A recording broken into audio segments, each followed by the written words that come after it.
आप सबसे संवाद करने का एक अवसर। आज मैं ऐसे सभी बंधुओं से बातचीत कर रहा हूं जिन्होंने हरियाणा सरकार की 663 योजनाएं और सेवाएं, इनका जो लाभ लेने के लिए किसी भी कार्यालय पर ऑनलाइन वो आवेदन करते हैं अथवा जाकर के अपनी बात को आगे पहुंचा करके उनकी सेवाएं लेने का काम करते हैं, और उनको समय पर यदि वो सेवा प्राप्त नहीं होती तो पहले हमारा काम था उस दफ्तर में जाना, दरखास्त लेके जाना, दस्तावेज बनते थे, फाइलें बनती थी, लेकिन भटकना पड़ता था। इस सारी व्यवस्था से जब चिंता हुई तो हमें लगा कि इसका कोई एक ऐसा सिस्टम बनाना चाहिए कि एक बार कोई उपभोक्ता अपनी बात को ले जाकर के अपना अप्लाई करे, ऑनलाइन करे अथवा अपनी कागज की एप्लीकेशन देकर के आए, उसके बाद उसकी चिंता नहीं होनी चाहिए, वो काम अपने आप हो। और इस व्यवस्था को बनाने के लिए एक नया कार्यक्रम हमने चलाया और एक सॉफ्टवेयर बनाया। उस सॉफ्टवेयर का नाम था ऑटो अपील सिस्टम अर्थात आस। और ये आस का काम हमने जिम्मे लगाया। जो हमारा राइट टू सर्विस कमीशन है, ऐसे राइट टू सर्विस कमीशन जो हमको सेवाओं का जो एक ऑर्गन बना हुआ है, जो सरकार ने बनाया है, ऐसे कमीशन के जिम्मे काम लगाया। तो उन्होंने एक सिस्टम के माध्यम से जितने दिन में सेवा मिलनी चाहिए, अगर उस समय तक नहीं मिली तो बाद में अपने आप उसकी प्रथम चरण की अपील वो चली जाएगी। और अगर 30 दिन के अंदर वहां भी उस समस्या का हल नहीं हुआ तो अपने आप द्वितीय अपील के लिए वो उससे ऊपर के अधिकारी के पास चली जाएगी। और अगर 2 अपील में भी वो काम नहीं होता तो अपने आप ऑटोमेटिकली वो आयोग के पास चला जाएगा। तो एक इस प्रकार की सिस्टम बनाया गया। और इसमें से मुझे बड़ी खुशी है आपको बताते हुए कि जब से ये सिस्टम लागू किया है, 1 सितंबर 2021 को ये सिस्टम शुरू किया था और लगभग इसको 1.5 साल से ऊपर समय हुआ है। इस 1.5 साल में, और मैं बहुत हैरान हो रहा हूं कि 6,54,000 अपीलें वो अपने आप बिना किसी की अपील किए भी 6,54,000 अपीलें हुई, और जिसमें से 6,10,000 अपीलों को और सुन लिया गया है। उनके ऊपर कोई ना कोई कार्रवाई कर दी गई है, या तो आपका काम पूरा हो गया है, और अगर काम मान लो नहीं होने वाला है तो चाहे वो रिजेक्ट भी हुआ हो, लेकिन टाइम के अंदर आपको उसका जवाब मिला है। और इसके लिए कई जगह तो दोषी अधिकारी उनको वार्निंग भी दी गई है, उनके खिलाफ कार्रवाई करने के लिए भी लिखा गया है, और कईयों के ऊपर तो आर्थिक दंड, फाइन भी किए गए हैं। तो इस प्रकार से इस सिस्टम को जो शुरू किया है, और आज ऐसे 6,10,000 लोगों में से मैंने अपने कुछ साथियों को कहा कि कुछ लोगों से मेरी बात कराइए। तो आप ऐसे लोग हैं जिनके समय पर बिल जो है वो नहीं मिला है, किसी को पावर का बिल मिला नहीं है, पावर का बिल मिल गया तो आप भुगतान करने गए, वहां आपको कठिनाई आई है, कहीं आपने भुगतान कर दिया लेकिन उनके खाते में ही जमा नहीं हुआ है, कहीं आपके खिलाफ कोई ना कोई ऐसे ही अनाप शनाप पैसा वो जो लगा के रख दिया गया है, आप बिल ठीक कराने गए, आपका बिल समय पर ठीक नहीं हुआ है। इसी प्रकार से WCD का जो कुछ शिकायतें हैं उसमें भी कुछ लोगों को आपके माध्यम से मैं बात कर रहा हूं, कुछ लोग बैकवर्ड क्लास के, शेड्यूल कास्ट के, उनकी जो वजीफे मिलने होते हैं, स्कॉलरशिप मिलनी होती है, उसके कारण से कई प्रकार की जो कठिनाइयां हैं वो आपको आई हैं। लाडली जो सोशल सिक्योरिटी अलाउंस है, लाडली का जो पैसा मिलता है वो हमको योजना में पैसा नहीं मिला है, किसी को बेटी के विवाह के ऊपर शगुन मिलता है वो समय पर नहीं मिला है। तो ऐसी सारी योजनाओं को यानी समय पर मिल जाए, इसलिए ये आम जो सिस्टम है, आज सिस्टम है, इसको लागू किया गया है। और इसके अंदर कुल मिलाकर आज जो आज सिस्टम पर आ गए हैं 33 विभागों के और 384 जो सेवाएं हैं, ये जो है इसके ऊपर ऑनलाइन ये आ गई है। इसके लिए हमने एक फोन नंबर भी जारी किया है, आपके पास जरूर वो होगा। उस फोन नंबर को भी मैं आपको बता देता हूं, 0172, चाहे तो आप लिख लें 01723968 इस पर आप अपनी फोन करके और किसी प्रकार की जो अपील है, यदि ऑटो अपील आपकी नहीं भी गई है, क्योंकि बहुत से विभाग ऐसे हैं जिनके भी ऑटो अपील सिस्टम पर वो विभाग नहीं आए हैं, ऐसा भी काम अगर आपका नहीं हुआ है तो इस पर आप जाकर के सीधी अपील भी दायर कर सकते हैं और निश्चित समय के ऊपर आपको जो उसका ये लाभ मिलने वाला है। हम तो कुल मिलाकर अपने शासन में सारा, चाहे वो हमारा अधिकारी वर्ग है, चाहे हमारे कर्मचारी वर्ग हैं, उनको हमेशा एक बात कही है कि सेवा भाव से ही काम करना चाहिए। किसी को जगह जगह भटकना नहीं चाहिए, उसको ना पड़े, और प्रोएक्टिव होकर के आगे बढ़ करके और हम लोगों की सेवा करें।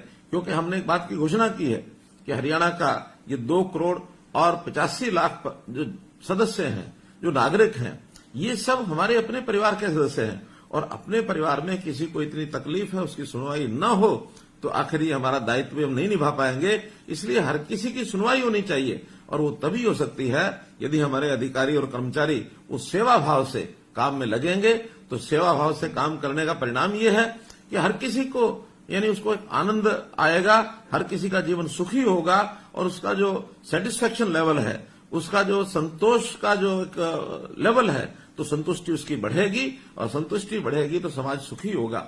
मैं आपको एक बात बताना चाहता हूं कि दुनिया में एक देश ऐसा भी है जो अपने यहां अलग अलग प्रकार के जो इंडेक्स होते हैं, उस इंडेक्स को नापने का उसकी विधि उन्होंने एक नए प्रकार से बनाई है कि हमारे यहां लोगों का हैप्पीनेस इंडेक्स क्या है। भूटान वो देश है जो हैप्पीनेस इंडेक्स को नापता है। हम भले ही इंडेक्स पड़े रहते हैं कि हमारे यहाँ जो शेयर मार्केट इंडेक्स क्या है, प्राइस इंडेक्स क्या है, अथवा जो हमारे जो कमजोरियां हैं, कमियां हैं, वो कितने आंकड़े कम ज्यादा हो गए हैं, कितने एक्सीडेंट हो गए हैं, इसी का इंडेक्स नापते रहते हैं। और भूटान अपने नागरिकों का हैप्पीनेस इंडेक्स वो नापता है। बहुत बड़ी बात है। हम भी यहाँ ईज ऑफ लिविंग, इस नाते से लोगों का जीवन कैसे सरल हो, उस प्रकार के काम को हम कर रहे हैं। और इस काम में हमारा जो सेवा का अधिकार आयोग, ये जो आयोग बना है, इस आयोग के नाते से बहुत बढ़िया काम भी किया जा रहा है। और हम हमेशा समय पर कैसे काम हो, वो केवल एक विभाग नहीं, तो जितने भी विभाग सरकारी हैं उनका सबका काम समय पर हो। और समय पर हो यानी यहां तक भी हमारी आगे की योजना है कि आखिर अपील करने का मौका ही क्यों मिले। अपील तो तब की जाती है जब पहले चरण पर समय पर काम नहीं होता। हम व्यवस्थाएं अपील करने तक न जाए, अपील मुक्त ये हमारी शासन व्यवस्था बने, तभी वो दिन की इंतजार है जब हर किसी का काम जो समय तय किया गया है। क्योंकि बहुत से विभागों के समय ये तय किए गए हैं कि कितने समय में कौन सा काम होना चाहिए। जैसे उदाहरण के लिए अगर एजुकेशन के नाते से हमको कोई इनकम सर्टिफिकेट चाहिए तो 15 दिन के अंदर उसका इनकम सर्टिफिकेट मिलना चाहिए। बैकवर्ड क्लास का सर्टिफिकेट 7 दिन के अंदर मिलना चाहिए। हालांकि परिवार पहचान पत्र के अंतर्गत अब बहुत सी सेवाएं ऐसी भी की जा रही हैं कि आप एक क्लिक पर भी अपना ये सर्टिफिकेट प्राप्त कर पाएंगे। वो व्यवस्थाएं जब होंगी तो ऑनलाइन ऑटोमेटिक होंगी। जब तक वो नहीं होती हैं तो हमारे अप्लाई करने के लिए जितना समय बताया गया है उसके अंदर वो सेवा मिलनी ही चाहिए। डॉक्टर अंबेडकर हमारा मकान अगर मरम्मत के लिए हमको योजना का लाभ चाहिए तो डॉक्टर अंबेडकर नवीनीकरण योजना 60 दिन के अंदर उसका पैसा हमको मिलना चाहिए। किसी को चरित्र प्रमाण पत्र बनाना है तो 21 दिन के अंदर उसका समय अवधि तय की गई है। डॉक्टर अंबेडकर मेधावी छात्र योजना, इसका जो हमको लाभ मिलना है वो 45 दिन का मिलना ही चाहिए। शेड्यूल का सर्टिफिकेट 7 दिन के अंदर सर्टिफिकेट बने। हमारा जो रेजिडेंट सर्टिफिकेट जो है वो 7 दिन के अंदर बने। मुख्यमंत्री विवाह शगुन योजना, इसके लिए 30 दिन तय किए गए हैं। इसी प्रकार जो हमारी इंडस्ट्री है एमएसएमई, उस पर जो फ्रेट असिस्टेंट यानी उसको जो किराए की सहायता की स्कीम है उसके लिए भी 44 दिन अधिकतम ये हमने रखे हैं ताकि उसका समय पर उसको भुगतान हो। इसी प्रकार जो हमारा कंस्ट्रक्शन और बिल्डिंग वर्कर का जो बच्चे हैं उनको जो सहायता मिलती है शिक्षा की, उसमें भी 90 दिन का अधिकतम समय जो रखा गया उसको मिलना है। लाडली सोशल सिक्योरिटी अलाउंस में 60 दिन का समय हम अपना विभाग जो है वो देगा। इसी प्रकार आपकी बेटी हमारी बेटी, ये भी 30 दिन के अंदर और उसको ये लाभ मिलना चाहिए। मैं बहुत लोगों से समय समय बात करता रहता हूं, तो इस नाते से मुझे कुछ ऐसे भी जानकारियां मिली, ऐसे उदाहरण मिले जिनको इन सब चीजों का बहुत बड़ा लाभ हुआ। अभी पिछले दिनों गुरुग्राम की सबिहा फरहत, इनकी जो जानकारी मुझे मिली है 15 अक्टूबर को, और इन्होंने अपने यहां एक फाइल जो कंप्लेंट थी, बिलिंग की कंप्लेंट, उसकी फाइल, उसकी जो अपील जो है वो फाइल की, और उसके बाद डिपार्टमेंट के माध्यम से उनको 25/11 को और उनका जो शिकायत का निवारण ये हो गया। मात्र 1 महीना 10 दिन यानी 40 दिन के अंदर उनकी समस्या का हल हुआ। इसी प्रकार करनाल के रामपाल शर्मा हैं, जिनको ओल्ड एज सम्मान पेंशन जो दी जा रही है उनकी पेंशन बनी नहीं, और उसको बाद में हमारे जो डिपार्टमेंट ने उन्होंने उसको रिजेक्ट कर दी उनकी एप्लीकेशन। लेकिन जो कमीशन है, कमीशन के पास जो उनकी अपील गई तो उन्होंने उसको 1 महीने के अंदर अंदर रिजॉल्व करके और उसकी जो पेंशन है उस व्यक्ति की बांध दी गई। राहुल जींद से हैं, जिनको डॉक्टर अम्बेडकर मेधावी छात्र योजना के अंतर्गत पैसा नहीं मिल रहा था। इन्होंने जो एप्लीकेशन दी तो जो हमारा डिस्ट्रिक्ट वेलफेयर ऑफिसर है उसने कहा कि बजट नहीं है, लेकिन हमारे कमीशन को जब जानकारी मिली तो उन्होंने तुरंत उसका हल कराया और 1 महीने के अंदर अंदर उसको भी सहायता मिली है।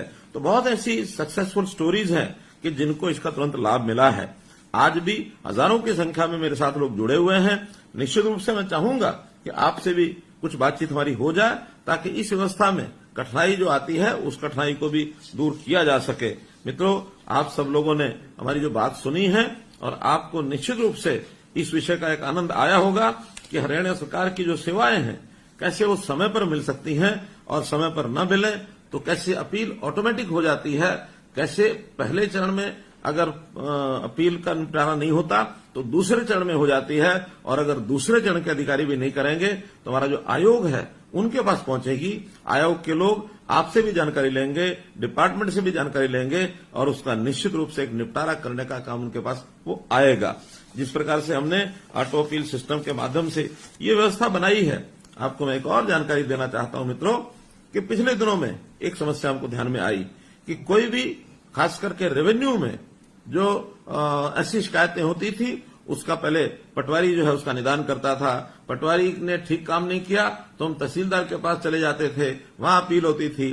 तहसीलदार के पास निदान नहीं हुआ तो हम डिस्ट्रिक्ट कलेक्टर डीसी के पास जाते थे, डीसी के बाद हम डिविजनल कमिश्नर के पास जाते थे, डिविजनल कमिश्नर के बाद फिर हमें जाने का मौका मिलता था एफसीआर के पास जाते थे।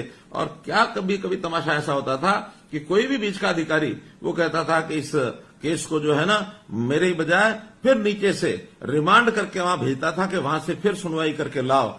और एक प्रकार से जैसे जैसे हमारी आशा तो ये होती थी कि हम जल्दी से फैसला हो जाएगा, इसका लाभ मिलेगा, लेकिन कभी भी कोई अधिकारी इसको रिमांड करके, जैसे सांप सीढ़ी का खेल होता है, जैसे सांप ने काटा हो फिर नीचे पहुंच गया हो, और ये सालों साल लगे रहते थे। हमने आने के बाद केवल 2 अपील की बात को मंजूर किया। 2 अपील के बाद तीसरी जगह पर वो रिमांड नहीं हो सकेगा, और दूसरे अधिकारी ने जो फाइनल फैसला सुनाना है उसके बाद वो आगे कहीं भी अपील के लिए नहीं जाएगा और न ही वो रिमांड कर पाएगा। अगर उसको कहीं भी जाना है तो फिर कोर्ट के रास्ते से जाएगा, ताकि हमारे समय बचेगा।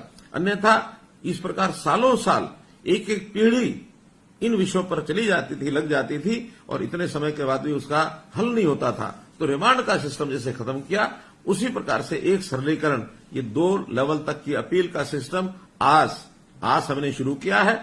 और जब से आज शुरू किया है, जिन लोगों को इसकी जानकारी मिली है उन लोगों को एक आशा बंधी है कि हरियाणा सरकार में किसी प्रकार की कोई समस्या होगी तो उसकी निश्चित अवधि के अंदर हमको जो है उसका लाभ मिलेगा। इस आशा के साथ बहुत लोगों ने लाभ उठाया है। आज आप लोग भी उसी के अंदर, और हम जो है आगे बढ़ रहे हैं, और आगे बढ़ते हुए कभी भी कोई कठिनाई आए तो हम इसके लिए आपके लिए हमेशा काम करते रहेंगे। आपने मेरी बात सुनी, आपका बहुत बहुत धन्यवाद, बहुत बहुत आभार।